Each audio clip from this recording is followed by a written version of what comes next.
Olá, sexto ano, bom dia. Vamos continuar aí com as nossas correções, agora com o encerramento do capítulo 4, tá bom? Eu coloquei aqui para vocês o infográfico, que é o texto expositivo que nós temos aí, mas eu não irei fazer a leitura aqui pelo slide porque não dá para enxergar, tá bom? Mas eu vou fazer a leitura por aqui pelo meu livro, vocês fazem pelo livro de vocês, tá bom? E assim nós acompanhamos o texto para fazermos então a correção das atividades. Vamos lá? O texto se chama Como funciona a redação de um telejornal. Nós temos aí a numeração de cada informação, nós vamos seguir essa numeração, ok? 1. Para ir ao ar, todo telejornal precisa ser abastecido com notícias. Os acontecimentos mais quentes, como acidentes de trânsito e crimes, chegam à redação por meio do trabalho da equipe de escuta, que telefona para bombeiros, centrais de polícia, hospitais e etc. Atrás de informação, além de ficar de olho no rádio, em outras emissoras e na internet. Aí nós temos algumas informações, olha, TV, o rádio, o telefone, o computador. Aí nós passamos para a informação 2. A notícia pode ser fria, fatos já previstos na agenda, como inaugurações e reportagens sobre comportamento. Nesse caso, os produtores vão atrás de dados e de entrevistas e deixam tudo agendado para os repórteres. É principalmente essa turma que é vista quando o jornal está no ar. Então, quando há uma preparação, os repórteres vão lá fazer uma entrevista, algo que é agendado antes. Aí nós temos aí também a representação, o desenho. Aí nós passamos para a terceira informação. A equipe de reportagem vai, então, para a rua. Cada carro leva um repórter, um cinegrafista, um auxiliar, que ajuda no som e na iluminação, e o motorista.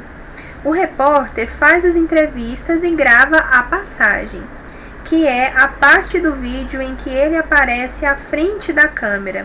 Ele também grava o off, a narração da reportagem.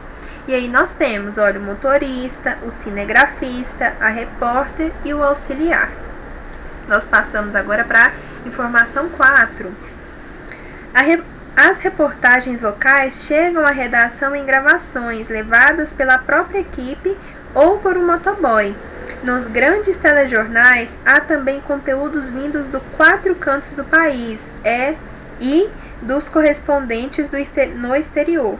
Essas reportagens são transmitidas por meio de satélites ou pela internet. E nós temos aqui o motoboy. E passamos aqui para a quinta informação. Com as gravações em mãos, é hora de editar o material. Na ilha de edição, um editor de imagens e um de texto unem o off do repórter às imagens filmadas pelo cinegrafista. Também decidem em que momento da matéria aparece a passagem e, em alguns casos, colocam até trilhas sonoras. Cada matéria tem cerca de 1 minuto e meio de duração.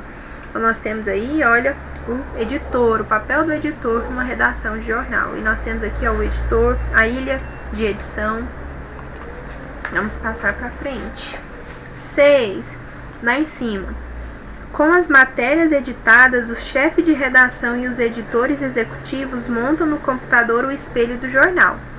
Uma espécie de tabela que mostra quanto tempo cada matéria vai ter e em que ordem cada uma vai aparecer. As mais impactantes costumam vir primeiro. No total, o jornal tem cerca de 35 minutos, já descontado os 9 minutos de comercial. Informação 7. Aqui embaixo. Quando se aproxima a hora de levar o jornal ao ar, o diretor de TV, o chefe de redação e os editores executivos seguem para a sala de controle conhecida como switcher. É o diretor de TV que escolhe, por exemplo, para que câmera o apresentador vai olhar. Eles acompanham minuto a minuto a audiência e podem deixar uma matéria que está dando ibope mais tempo no ar. 8. Para transmissões ao vivo, usa-se o link, um equipamento que fica sobre uma van ou um caminhão e manda a imagem para o satélite, que retransmite o sinal para a redação, com atraso de 1 segundo. É por isso que às vezes o repórter tira o fone para evitar de ouvir a própria voz com atraso e se confundir. E tem aquele delay também, o apresentador que está lá no estúdio fala e o repórter às vezes demora a ouvir um pouquinho. E aí nós temos aqui, por último, o 9. Se rolar alguma mudança, o chefe de redação se comunica com os apresentadores, que tem um ponto no ouvido. A maioria dos telejornais tem 2 apresentadores, que costumam ser também editores do programa. E ao contrário do que dizem, não vestem bermuda e chinelo por debaixo da banca. Eles vão todos vestidinhos bonitinhos. Aí nós temos aqui, ó, todos os elementos do estúdio. E lá em cima, por último, por trás das câmeras. As máquinas que deixam o telejornal bem na fita, as redações que servem de cenário para os telejornais, parecem estúdios. A bancada fica em um palco mais alto que o resto da redação. Há vários holofotes e 3 câmeras, uma para cada apresentador e outra geral, que mostra os 2. Alguns telejornais têm ainda uma câmera a mais em uma grua, que faz a tomada de encerramento do programa. Há ainda um painel verde ou azul que fica atrás de cada apresentador. Sobre ele, um computador que projeta as imagens, a foto de alguém ou os números do dólar, por exemplo, por meio de uma técnica chamada de chroma key. Os textos que os apresentadores leem aparecem no teleprompter, que fica acoplado à câmera para a qual eles olham. Então, nós conhecemos aí vários elementos que vão compor aí a redação. E como essa redação funciona. Talvez você tenha o desejo de trabalhar em uma redação, de ser repórter, ser jornalista, ser editor, enfim. Temos aqui várias profissões, várias funções, certo? E vemos aqui que ocorre muita coisa antes de nós termos ali aquele telejornal, aqueles minutinhos que nós vemos ali na TV. Vamos lá. Vamos agora para a nossa atividade. O infográfico que você leu nas páginas 184 e 185 foi publicado na revista Mundo Estranho. Como você definiria a linha editorial e o público-alvo dessa revista? Bem, aqui nós temos algumas curiosidades, certo? Algumas informações interessantes e curiosas. Mundo Estranho vem justamente trazer algumas curiosidades científicas e o público-alvo são os jovens, geralmente, né? Jovens, estudantes, adolescentes, tá bom? Então, temos aqui, ó, Mundo Estranho é uma revista de curiosidades científicas cujo público-alvo é formado por pré-adolescentes e adolescentes. Questão 2. Como vimos neste capítulo, o infográfico é um gênero textual que utiliza simultaneamente as linguagens verbal e não verbal. Ou seja, nesses textos de linguagem mista, a imagem e as informações são entrelaçadas. Aí eu necessito da imagem junto com as palavras e elas juntas vão formar o texto, o infográfico. Qual a função dos desenhos apresentados no infográfico? Bem, eles vão ali ilustrar aquilo que acontece, né? Vão mostrar aqui através do desenho como é a redação, né? Como é uma ilha de edição, como é ali o estúdio, o que é um link, enfim, nós temos aqui a representação da redação, ok? Que é justamente essa a função do texto. Olha aí, nós temos aí as imagens que vão nos mostrar de forma bem clara, de forma bem lúdica, as partes da redação. E aí o texto vem nos mostrar o que? A função, a descrição do que acontece, enfim. Então, ilustrar como é na realidade a redação de um telejornal. B. Na elaboração de um infográfico, é fundamental organizar as informações e dosar bem a relação entre textos e imagens. Textos muito grandes, por exemplo, tornam a leitura cansativa. Já o volume acentuado de imagens pode confundir o leitor. Assim, é importante orientar o percurso que ele deve realizar. Que recursos foram utilizados a fim de guiar o leitor? Bem, nós temos aí números que vão nos orientar. Imagine esse texto sem esses números. Você saberia onde começar, depois para qual parte ir? Não, então o que nos orienta aí são as setas e os números, ok? Então, para orientar a leitura, os textos foram enumerados e a sequência de leitura é reforçada pelas setas amarelas, ok? Então, está bem claro. 3. Nesse infográfico, percebemos o emprego de diversas expressões de valor conotativo. A. Identifique ao menos 2 dessas expressões. Então, vamos lá. Nós temos a linguagem conotativa. A linguagem conotativa é aquela em que não é exatamente aquilo que eu escrevi ou aquilo que eu li. Nós temos aí um uso diferenciado, né? Então, vamos identificar. O gabarito nos trouxe algumas sugestões de resposta. Se você encontrar outras palavras, não tem problema, tá bom? Nós temos aqui algumas sugestões. As expressões quente e ficar de olho. Lá no texto 1, nós temos 2 expressões, ó, quente e ficar de olho. Vamos lá, os acontecimentos mais quentes, quer dizer que são realmente quentes? Não, não é a linguagem literal, né? A linguagem denotativa, é conotativo, quer dizer que são as atuais, as novas. Então, e ficar de olho, vamos encontrar o ficar de olho.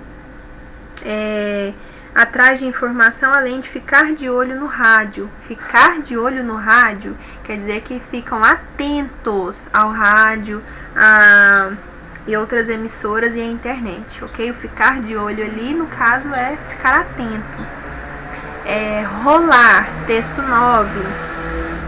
Se rolar alguma mudança, não é o rolar literalmente, colocar uma bola e ela rolar, é se acontecer alguma mudança, tá bom?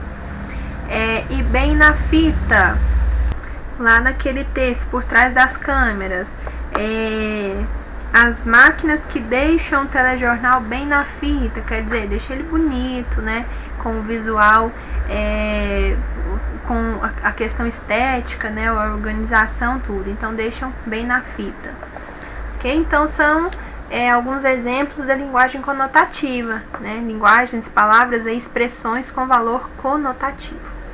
Ok? B. Qual a intenção comunicativa por trás de usos dessas expressões?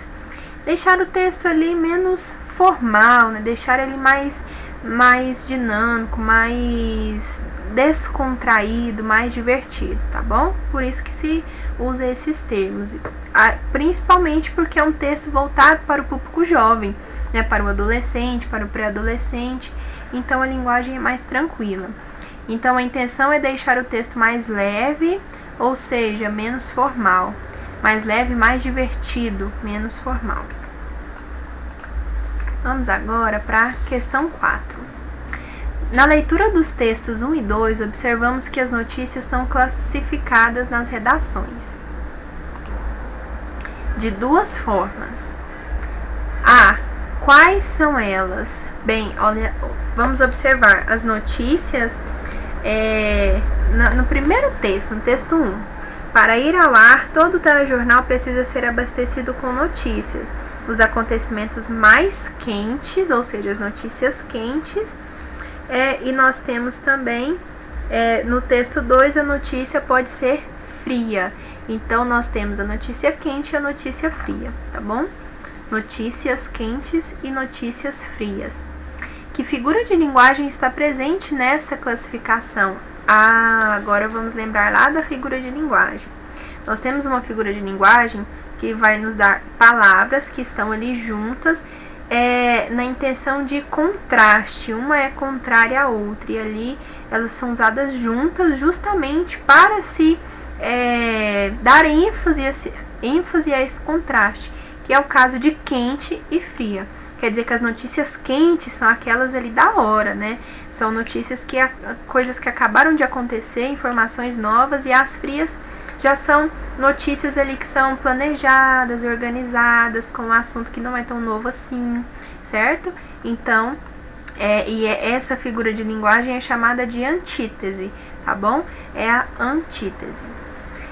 5. Após a edição das matérias, o chefe da redação e os editores executivos montam no computador o espelho do telejornal, que nós vimos lá no texto 6. Uma planilha na qual identificam a duração e a ordem de exibição de cada matéria. A elaboração do espelho é fundamental para o telejornal. Por quê? Pessoal, ali no espelho eles colocam as informações da quantidade de matérias, da duração. Então é necessário organizar ali para que tudo fique dentro do tempo do telejornal, para que se organize e saiba qual matéria vai primeiro. Então, questão de organização, certo? Então vamos lá. Porque o telejornal tem tempo de exibição, né, pré-determinado pela programação da emissora. Caso esse tempo não seja respeitado, a programação é prejudicada. Imagine que ali há um prazo de 30 minutos e que a soma de todas as reportagens dê 40. Então não dá certo. Então é necessário uma organização, que o diretor organize ali as informações que são importantes, que precisam ser passadas, né, as reportagens, quais aquelas que podem ser menores para que caiba ali no tempo. Então, questão de organização mesmo, organização temporal. E 6. Na linguagem do jornalismo, o que são as notícias frias e as notícias quentes? Bem, eu acabei de mencionar, né, as notícias quentes, fatos que são relatados pelos repórteres de rua, como acidentes, mortes, etc., aquilo que está acontecendo, que acabou de acontecer, algo novo. E a notícia fria, acontecimentos já previstos em agendas, como palestras, exposições e shows, e etc. Então, são eventos que já é de conhecimento, né, já há uma previsão, tem um encontro ali marcado, um show, um evento. Por exemplo, vai acontecer um evento gastronômico, aquilo é marcado com antecedência, então há um planejamento, né? Os repórteres vão ali já com uma pauta, com o que eles vão perguntar para as pessoas. Já quando acontece um grande acidente, não, aquilo é novo, eles vão correr ali pro local e tirar ali o máximo de informações possíveis e passar para a reportagem, tá bom? Então essa é a diferença. Eu não coloquei na atividade, mas lá na página 187 nós temos o Mídias em Contexto, em que você vai analisar algum telejornal, né, e observar aí essas informações, o figurino do apresentador, o registro da língua, se ele utiliza linguagem formal ou informal, se há predominância da linguagem denotativa ou conotativa, linguagem literal, real ou aquela figurada, em que nós temos ali, por exemplo, a utilização de figuras de linguagem. Quais temas são mais recorrentes nas notícias? No jornal só passa acidente, no jornal só passa agora informações sobre o coronavírus, enfim. Vamos observar aí quais temas são recorrentes: doença, morte ou lazer. Que público-alvo o telejornal procura atingir? São os adultos, os idosos, as crianças, os adolescentes. Então, vocês vão observar lá na página 187 e vão fazer essa análise aí, tá bom? Não precisa registrar em caderno nem nada, tá? É só analisar, levando em consideração esses pontos que foram trabalhados. Pessoal, nós terminamos aqui o capítulo 4, tá bom? Agora nós vamos encerrar o capítulo 4 no livro de língua portuguesa. E vamos iniciar o capítulo 5, tanto em língua portuguesa quanto em gênero, leitura e análise, tá bom? Então, para amanhã, para a aula de produção textual amanhã, vocês irão fazer a leitura de um texto, um relato de viagem, e vão responder as questões interpretativas que amanhã nós iremos corrigir, tá bom? Então, até a próxima aula, bons estudos, boas atividades para vocês.